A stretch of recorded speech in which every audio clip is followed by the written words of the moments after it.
سورۃ الحج کی آیت نمبر 39 کا بیان ہے اور یہ 17ویں پارے کا 13واں رکوع. اذن للذین یقاتلون، ان لوگوں کو جہاد کی اجازت دی گئی جن سے کافر لڑتے ہیں، یعنی ان غریب مسلمانوں کو کہ جو مظلوم تھے، مکہ مکرمہ میں رہتے، کافر انہیں مارتے.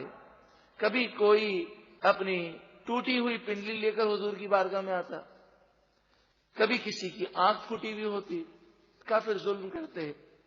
حضور فرماتے صبر کرو، ابھی جہاد کا حکم نہیں ہے. یہ پہلی آیت کریمہ ہے جس کے بعد مومنوں کو جہاد کی اجازت دی گئی.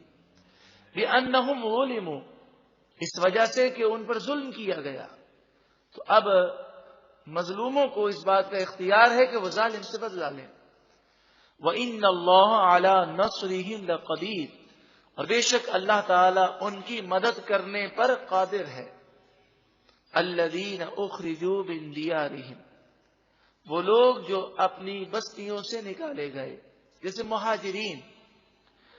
بغیر حق، ناحق بلا وجہ نکالے گئے. الا، صرف ایک ہی ان کا جرم تھا. وہ کیا جرم تھا؟ ان یقولوا ربنا اللہ، کہ وہ کہتے ہمارا رب اللہ ہے. صرف اس وجہ سے ان پر ظلم کیا گیا اور انہیں مکے سے نکالا گیا. ایسے لوگوں کو اب جہاد کی اجازت ہے، وہ ظالم کو منہ توڑ جواب دیں. وَلَوْلَا دَفْعُ اللَّهِ النَّاسَ بَعْضَهُمْ بِبَعْضٍ، اور اگر اللہ تعالی بعض لوگوں کو بعض لوگوں کی وجہ سے دور نہ کرتا، یعنی مظلوموں کی مدد نہ کی جاتی اور ظالموں کو جواب نہ دیا جائے، تو پھر دنیا جنگل کا قانون بن جائے گی. جو طاقتور ہوگا وہ کمزور کو دبائے گا. لَهُدِّمَتْ صَوَامِعُ، ضرور گرا دیے جاتے. صوامع چھوٹے گرجے، وبیع اور بڑے گرجے. صوامع ان چھوٹے گرجوں کو کہتے ہیں جس میں عیسائی راہب بیٹھ کر تنہا عبادت کرتے ہیں، یعنی جو بھی اپنا ان کا معمولات ہیں. وصلوات، اور کلیسا یعنی یہودیوں کی عبادت گاہ. ومساجد، اور مسجدیں. جو لوگ اسلام پر دہشت گردی کا الزام لگاتے ہیں اور وہ یہ کہتے ہیں کہ مسلمانوں نے مندروں کو، گرجا گھروں کو گرا کر مسجدیں بنائی ہیں، انہیں یہ سبق دیا جا رہا ہے کہ قرآن تو یہ فرماتا ہے کہ جہاد صرف اسلامی مراکز کی حفاظت کے لیے نہیں، بلکہ اسلامی جہاد کرنے والے کافروں کی عبادت گاہوں کا بھی تحفظ کرتے ہیں. آپ اسلام کی تاریخ کو دیکھ لیں کہ جب بھی مسلمانوں نے جنگ کی، انہوں نے کافروں کی عبادت گاہوں کو نقصان نہیں پہنچایا، بلکہ اگر کافر اسلامی ملک میں رہے، وہ جزیہ دے اور اسلامی قوانین کی مخالفت نہ کرے، بغاوت نہ کرے، تو اسے اپنے مذہب کے مطابق زندگی گزارنے کی اجازت ہے. وہ مساجد یذکر فیہا اسم اللہ کثیرا، کہ جس میں اللہ کا نام بہت یاد کیا جاتا ہے. مراد یہ ہے اگر ظالم کے ہاتھ نہ روکے جائیں تو پھر کوئی محفوظ نہیں رہے گا. اور یہی ہو رہا ہے کہ آج جب دشمنان اسلام یا وہ قوتیں جو اپنے آپ کو سپریم سمجھتی ہیں، سپر پاور سمجھتی ہیں، ان کا ہاتھ روکنے والا کوئی نہیں، تو جب چاہتے ہیں وہ ظلم و ستم کی آندھیاں چلاتے ہیں. افسوس، آج خود امریکی اخبارات اور امریکی عوام اس بات پر احتجاج کر رہی ہے کہ امریکی فوجی عراق میں جا کر مسلمان عورتوں کی عصمت کو نقصان پہنچا رہے ہیں. کتنا افسوس ہے. مسلمانوں کے لیے لمحہ فکریہ ہے. بسنت منانے والے اور عیش و عشرت میں پیسے اڑانے والے ایسے حالات میں، جبکہ مسلمانوں کی خون سے ہولی کھیلی جا رہی ہے، کیا ایسے حالات میں ہمارے دل رنجیدہ نہیں ہیں؟ آپ مجھے بتائیے، کیا کوئی مسلمان جو مر جاتا ہے وہ ہمارا بھائی نہیں ہے؟ انما المؤمنون اخوہ. کسی کے گھر میں اگر جنازہ ہو تو کیا وہ ایسے کام کر سکتا ہے، ایسی عیاشیاں کر سکتا ہے؟ تو اول تو یہ گناہ ہے، اور پھر جب ہمارے دل اس قدر رنجیدہ ہیں تو ہم کھیل کود میں اور عیاشیوں میں اور گناہوں میں اپنا وقت ضائع کر رہے ہیں، صرف کر رہے ہیں. نبی اکرم صلی اللہ علیہ وآلہ وسلم تو مومن کی پہچان یہ فرماتے ہیں کہ مومنوں کی مثال ایک جسم کی طرح ہے. جسم کے ایک حصے میں تکلیف ہو تو پورا جسم ڈسٹرب ہوتا ہے، پورا جسم تکلیف محسوس کرتا ہے. اگر واقعی ہمارے دل میں مومنوں کا درد ہے تو جو کچھ فلسطین، کشمیر، افغانستان، عراق اور دیگر جگہوں پر مسلمانوں کو ظلم کیا جا رہا ہے، ان ظلم کو دیکھ کر بھی کیا ہم عیاشیاں اور گناہوں میں اپنے وقت کو صرف کریں، ہمارے دل رنجیدہ نہ ہو؟ اللہ تعالی مسلمانوں کو عقل سلیم عطا فرمائے. وَلَيَنْصُرَنَّ اللَّهُ مَن يَنْصُرُهُ. ضرور بضرور اللہ تعالی اس کی مدد فرمائے گا جو اس کے دین کی مدد کرے گا. ان اللہ لقوی عزیز.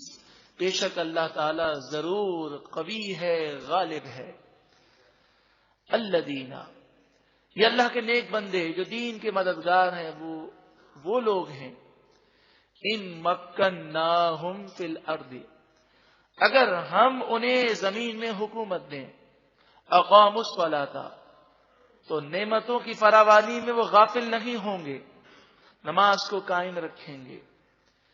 اس سے مراد خلفائے راشدین کی حکومتیں ہیں کہ پیچھے مہاجرین کا ذکر ہے، حضرت ابوبکر صدیق، حضرت عمر فاروق، حضرت عثمان غنی، حضرت علی رضی اللہ تعالی عنہ، حضرت امیر معاویہ، حضرت حسن، امام حسن، حضرت عبداللہ بن زبیر، حضرت عمر بن عبدالعزیز. اس طرح کے کئی نیک خلفاء اور بادشاہ گزرے کہ جنہوں نے نماز کے نظام کو قائم کیا اور کوئی حکومت کے معاملہ انہیں اللہ کی یاد سے غافل نہ کر سکا. اقاموا الصلاۃ، وہ نماز قائم رکھیں گے. وآتوا الزکاۃ، اور وہ زکوٰۃ دیں گے. وامروا بالمعروف، اور وہ نیکی کا حکم دیں گے.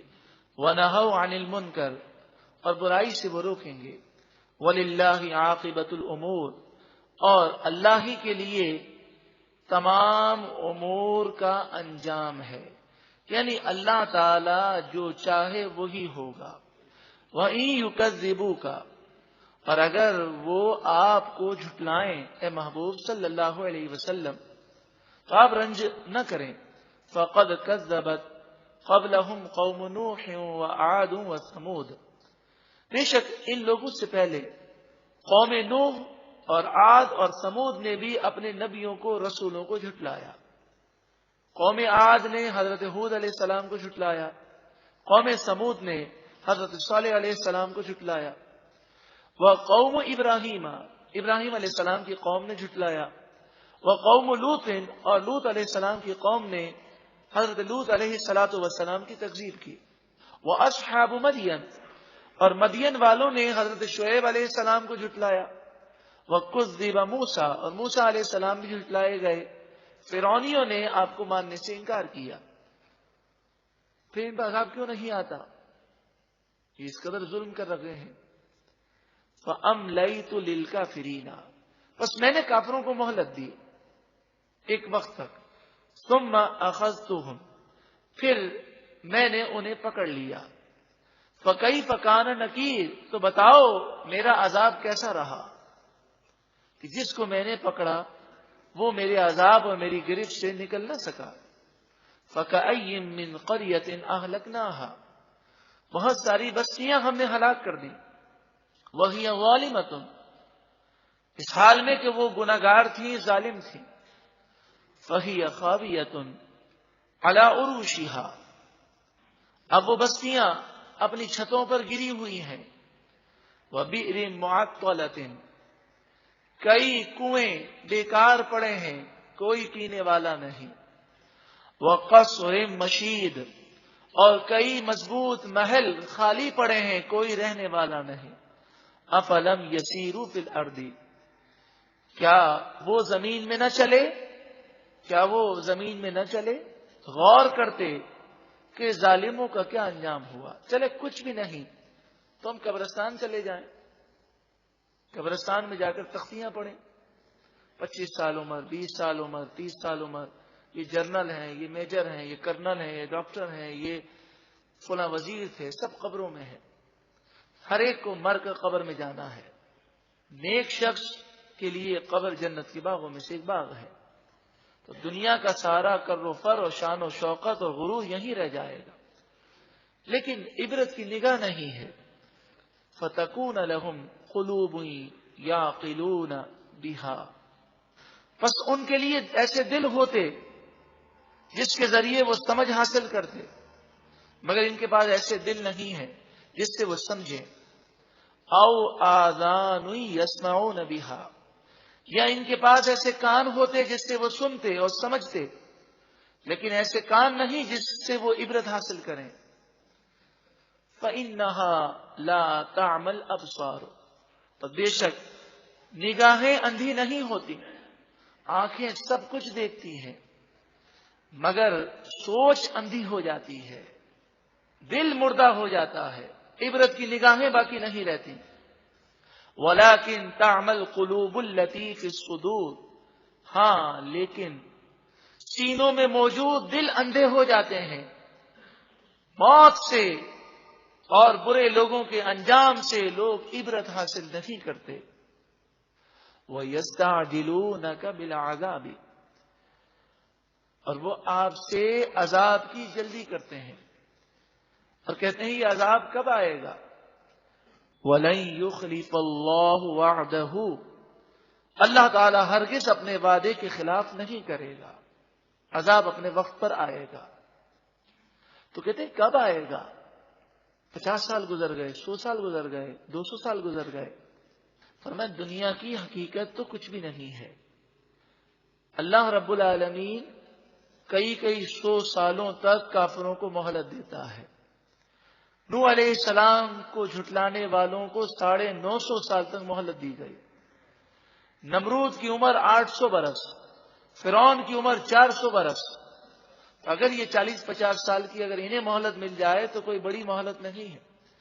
وَإِنَّ يَوْمًا عِنْدَ رَبِّكَ، بے شک ایک دن تیرے رب کے نزدیک کا الف سنۃ مما تعدون، 1000 سال کی طرح ہے، ان 1000 سالوں کی طرح جنہیں تم گن سکتے ہو۔ مراد یہ ہے کہ اگر اللہ تعالیٰ 1000 سال کی کسی کو مہلت دے تب بھی وہ اللہ کے نزدیک بہت تھوڑی مہلت ہے، اور حقیقتاً وہ تھوڑی ہی ہے، کیونکہ جتنی بھی مہلت دی جائے پھر آخر کار انہیں جہنم میں ضرور جانا ہے۔ وَكَأَيٍّ مِّن قَرْيَةٍ أَمْلَيْتُ لَهَا، بہت ساری ایسی بستیاں ہیں جنہیں میں نے مہلت دی، ڈھیل دی، وَهِيَ ظَالِمَةٌ، حالانکہ وہ گناہگار تھے، ظالم تھے، ثُمَّ أَخَذْتُهَا، پھر میں نے انہیں پکڑ لیا، وَإِلَيَّ الْمَصِيرُ، اور میری ہی طرف پلٹ کر آنا ہے، ہر ایک کو مرنا اور میری بارگاہ میں آنا ہے۔ ایک مرتبہ محبت کے ساتھ درود و سلام، اللہم صلی علی سیدنا مولانا محمد۔